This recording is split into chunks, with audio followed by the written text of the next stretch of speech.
শীতকালীন সবজি সরবরাহ বেড়েছে, তবু কমেনি দাম।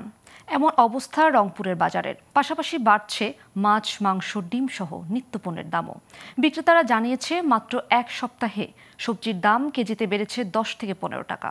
আর ক্রেতাদের অভিযোগ, শীতের সবজির দাম 30 থেকে 40 টাকার মধ্যে হওয়া উচিত, কিন্তু কিনতে হচ্ছে প্রতি কেজি 70 থেকে 80 টাকায়। এজন্য অসাধু সিন্ডিকেটকে দুষছে তারা। রংপুর থেকে আব্দুর রহমান রাসেলের তথ্য ও চিত্রের ডেস্ক রিপোর্ট।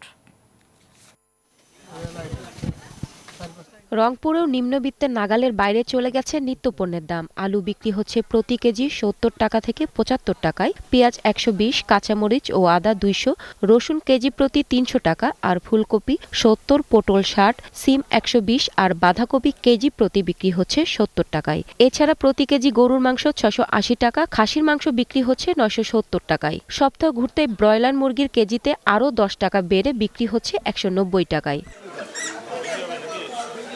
ক্রেতাদের অভিযোগ, শীতের সবজি বাজারে এলেও বিক্রি হচ্ছে প্রায় দ্বিগুণ দামে।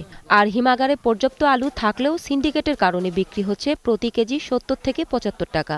তাই অসাধু ব্যবসায়ীদের বিরুদ্ধে ব্যবস্থা নেওয়ার দাবি তাদের। নিত্য প্রয়োজনীয় যে দ্রব্যমূল্য, বিশেষ করে কাঁচা বাজার, এটার দাম প্রচুর বৃদ্ধি পেয়েছে।